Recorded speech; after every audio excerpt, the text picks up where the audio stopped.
हे प्रभु, हनुमान जी कहाँ हैं? रावण के वध के बाद अयोध्यापति श्री राम ने राजपाट संभाल लिया था और प्रजा राम राज्य से प्रसन्न भी थी। एक दिन भगवान महादेव की इच्छा श्री राम से मिलने की हुई। पार्वती जी को संग लेकर महादेव कैलाश पर्वत से अयोध्या नगरी के लिए चल पड़े। भगवान शिव और माता पार्वती को अयोध्या आया देखकर श्री सीताराम जी बहुत खुश हुए। माता जानकी ने उनका उचित आदर सत्कार किया और स्वयं भोजन बनाने के लिए रसोई में चली गई। भगवान शिव ने श्री राम से पूछा, हनुमान जी दिखाई नहीं दे रहे हैं, कहाँ हैं? श्री राम बोले, वह बगीचे में होंगे। शिव जी ने श्री राम जी से बगीचे में जाने की अनुमति मांगी और माता पार्वती जी के साथ बगीचे में आ गए। बगीचे की खूबसूरती देखकर उनका मन मोहित हो गया। आम के एक घने से वृक्ष के नीचे हनुमान जी दीन दुनिया से बेखबर गहरी नींद में सोए थे और एक लय में खर्राटों से राम राम की ध्वनि उठ रही थी। चकित होकर शिवजी और माता पार्वती एक दूसरे की ओर देखने लगे। माता पार्वती मुस्कुरा उठी और वृक्ष की डालियों की ओर इशारा किया। राम राम सुनकर पेड़ की डालियां भी झूम उठी थी। उनके बीच से भी राम राम उच्चारित हो रहा था। शिवजी इस राम राम की धुन में मस्त मगन होकर खुद भी राम राम कहकर नाचने लगे। माता पार्वती जी ने भी अपने पति का अनुसरण किया। भक्ति में भरकर उनके पांव भी थिरकने लगे। शिवजी और माता पार्वती जी के नृत्य से ऐसी झंकार उठी कि स्वर्गलोक के देवतागण भी आकर्षित होकर बगीचे में आ गए। माता जानकी भोजन तैयार करके प्रतीक्षारत थी, परंतु संध्या गिरने तक भी अतिथि नहीं पधारे। अब अपने देवर लक्ष्मण जी को बगीचे में भेजा। लक्ष्मण जी तो अवतार ही लिया था श्री राम की सेवा के लिए। अतः बगीचे में आकर जब उन्होंने धरती पर स्वर्ग का नजारा देखा तो खुद भी राम राम की धुन में झूम उठे। महल में माता जानकी परेशान हो रही थी कि अभी तक भोजन ग्रहण करने कोई भी क्यों नहीं आया। उन्होंने श्री राम से कहा, भोजन ठंडा हो रहा है, चलिए हम ही चलकर बगीचे में से सभी को बुला लाएं। जब सीताराम जी बगीचे में गए तो वहां राम राम की धूम मची हुई थी। हनुमान जी गहरी नींद में सोए हुए थे और उनके खर्राटों से अभी तक राम नाम निकल रहा था। श्री सियाराम भाव बिहल हो उठे। श्री राम जी ने हनुमान जी को नींद से जगाया और प्रेम से उनकी तरफ निहारने लगे। प्रभु को आया देख हनुमान जी शीघ्रता से उठ खड़े हुए। नृत्य का माहौल भंग हो गया। शिव जी खुले कंठ से हनुमान जी की राम भक्ति की सराहना करने लगे। हनुमान जी सकुचाए लेकिन मन ही मन खुश हो रहे थे। श्री सियाराम जी ने भोजन करने का आग्रह भगवान शिव से किया। सभी लोग महल में भोजन करने के लिए चल पड़े। माता जानकी भोजन परोसने लगी। हनुमान जी को भी श्री राम जी ने पंक्ति में बैठने का आदेश दिया।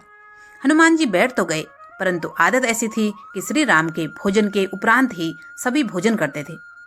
आज श्री राम के आदेश से पहले भोजन करना पड़ रहा था। माता जानकी हनुमान जी को भोजन परोसने जा रही थी, पर हनुमान जी का पेट ही नहीं भर रहा था। कुछ समय तक तो उन्हें भोजन परोसती रही, फिर समझ गई कि इस तरह से हनुमान जी का पेट नहीं भरने वाला। उन्होंने तुलसी के एक पत्ते पर राम नाम लिखा और भोजन के साथ हनुमान जी को परोस दिया। तुलसी पत्र खाते ही हनुमान जी को संतुष्टि मिली और वह भोजन पूर्ण मानकर उठ खड़े हुए। भगवान शिव शंकर ने प्रसन्न होकर हनुमान जी को आशीर्वाद दिया कि आपकी राम भक्ति युगों युगों तक याद की जाएगी और आप संकट मोचन कहलाएंगे। तुलसी राम हूँ ते अधिक, राम भगत जिये जान, रिनिया राजा राम में धनिक भये हनुमान। तुलसीदास जी कहते हैं, श्री राम के भक्त को राम जी से भी अधिक समझो। श्री राम जी स्वयं ऋणी हो गए और उनके भक्त श्री हनुमान जी उनके साहूकार बन गए। श्री राम जी ने यहाँ तक कह दिया कि मैं तुम्हारा ऋण कभी चुका ही नहीं सकता। पृथ्वी पर 3 ही रत्न हैं, जल, अन्न और सुभाषित, यानी कि मीठी बोली। मूर्ख लोग पत्थर के टुकड़ों, हीरे मोती माणिक्य आदि को रत्न कहते हैं। अगला प्रसंग कुबेर का घर से बेहतर समझते हैं। एक साधु विचित्र स्वभाव के थे। वह बोलते भी कम थे, उनके बोलने का ढंग भी अजीब था। उनकी मांग सुनकर सब लोग हंसते थे। कोई जुड़ भी जाता था तो कोई उनकी मांग को सुनी अनसुनी कर अपने काम में जुड़ जाता था। साधु प्रत्येक घर के सामने खड़े होकर पुकारते, माई अंजुलि भर मोती देना, ईश्वर तुम्हारा कल्याण करेगा। साधु की यह विचित्र मांग सुनकर स्त्रियां चकित हो जाती थी। वह कहती थी, बाबा यहाँ तो पेट भरने के लाले पड़े हैं, तुम्हें इतनी ढेर सारी मोती कहाँ से दे दें? किसी राजमहल में जाकर मोती मांगना। जाओ बाबा, आगे बढ़ो। साधु को खाली हाथ गांव छोड़ना देख एक बुढ़िया को उस पर दया आ गई। बुढ़िया ने साधु को पास बुलाया। उनकी हथेली पर एक नन्हा सा मोती रखकर वह बोली, साधु महाराज, मेरे पास अंजलि भर मोती तो नहीं है। नाक की नथनी टूटी तो यह एक मोती मिला है। मैंने इसे संभाल रखा था। यह मोती ले लो। मेरे पास एक ही मोती है। मेरे गांव से कोई खाली हाथ नहीं जाना चाहिए, इसीलिए तुम्हें सौंप रही हूँ। कृपा कर इसे स्वीकार करें। हमारे गांव से खाली हाथ मत जाओ। बुढ़िया के हाथ का नन्हा सा मोती देखकर साधु जी हंसने लगे। उन्होंने कहा, माता जी, यह छोटा मोती मैं अपनी फटी हुई झोली में कहाँ रखूं? इसे आप अपने ही पास रखना। ऐसा कहकर साधु उस गांव के बाहर निकल पड़े। दूसरे गांव में आकर साधु प्रत्येक घर के सामने खड़े होकर पुकारने लगे, माता जी, प्याली भर मोती देना। ईश्वर तुम्हारा भला करेगा, कल्याण करेगा। साधु की यह विचित्र मांग सुनकर वहां की स्त्रियां भी अचंभित हो उठी। वहां भी साधु को मोती नहीं मिले। अंत में निराश होकर वह वहां से भी खाली हाथ जाने लगे। उस गांव के एक छोर में किसान का एक ही घर था। वहां मोती मांगने की चाह उन्हें घर के सामने ले गई। माता जी, मुट्ठी भर मोती देना, ईश्वर तुम्हारा भला करेगा। साधु ने पुकार लगाई। किसान सहसा बाहर आया। उसने साधु के लिए चादर बिछाई और साधु से विनती की कि साधु महाराज पधारिए, विराजमान होइए। किसान ने साधु को प्रणाम किया और मुड़कर पत्नी को आवाज दी, लक्ष्मी, बाहर साधु जी आए हैं, इनके दर्शन कर लो। किसान की पत्नी तुरंत बाहर आई। उसने साधु जी के पांव धोकर दर्शन किए। किसान ने कहा, देख लक्ष्मी, साधु जी बहुत भूखे हैं, उनके भोजन की तुरंत व्यवस्था कर। अंजलि भर मोती लेकर पीसना और उनकी रोटियां बनाना। तब तक मैं मोतियों की गागर लेकर आता हूँ। ऐसा कहकर वह किसान खाली गागर लेकर घर से बाहर निकला। कुछ समय पश्चात किसान लौट आया। तब तक लक्ष्मी ने भोजन बनाकर तैयार कर रखा था। साधु ने पेट भर भोजन किया। वह प्रसन्न हुए। उन्होंने हंसकर किसान से कहा, बहुत दिनों बाद कुबेर के घर का भोजन मिला है। मैं बहुत प्रसन्न हूँ। अब तुम्हारी याद आती रहे, इसलिए मुझे कान भर मोती देना। मैं तुम दंपति को सदैव याद करूंगा। उस पर किसान ने हंसकर कहा, साधु महाराज, मैं अनपढ़ किसान आपको कान भर मोती कैसे दे सकता हूँ? आप ज्ञान संपन्न हैं, इस कारण हम दोनों आपसे कान भर मोतियों की अपेक्षा रखते हैं। साधु ने आंख बंद कर कहा, नहीं किसान राजा, तुम अनपढ़ नहीं हो, तुम तो विद्वान हो। इस कारण तुम मेरी इच्छा पूरी करने में सक्षम रहे। मेरी विचित्र मांग पूरी होने तक मैं हमेशा भूखा प्यासा हूँ। जब तुम जैसा कोई कुबेर भंडारी मिल जाता है तो मैं पेट भरकर भोजन कर लेता हूँ। साधु ने किसान की ओर देखा और कहा, जो फसल के दानों, पानी की बूंदों और उपदेश के शब्दों को मोती समझता है, वही मेरी दृष्टि में सच्चा कुबेर का घर है। मैं वहाँ पेट भरकर भोजन करता हूँ। फिर वह भोजन दाल रोटी हो या चटनी रोटी हो, प्रसन्नता का नमक उसमें स्वाद भर देता है। जहाँ आतिथ्य का वास है, वहाँ मुझे भोजन अवश्य मिल जाता है। अच्छा, अब मुझे चलने की अनुमति दें। ईश्वर तुम्हारा कल्याण करे। किसान दंपति को आशीर्वाद देकर साधु महाराज आगे चल पड़े। अगली हमारी एक छोटी सी कथा है हनुमान जी के भक्त की। एक बार की बात है, दक्षिण भारत में एक निर्धन और सच्चा हनुमान भक्त रहता था। उसका नाम रामदास था। वह रोज हनुमान जी की पूजा करता और राम राम नाम का जाप करता। उसका जीवन बहुत सरल था, लेकिन उसके मन में भगवान राम और हनुमान जी के प्रति अपार भक्ति थी। उस गांव का राजा अत्यंत अहंकारी था। वह सोचता था कि धन और बल ही सबसे बड़ा सत्य है। एक दिन उसने रामदास से पूछा, तुम हर समय राम राम का जाप करते रहते हो, क्या तुम्हारे राम नाम से तुम्हारी गरीबी दूर हो सकती है?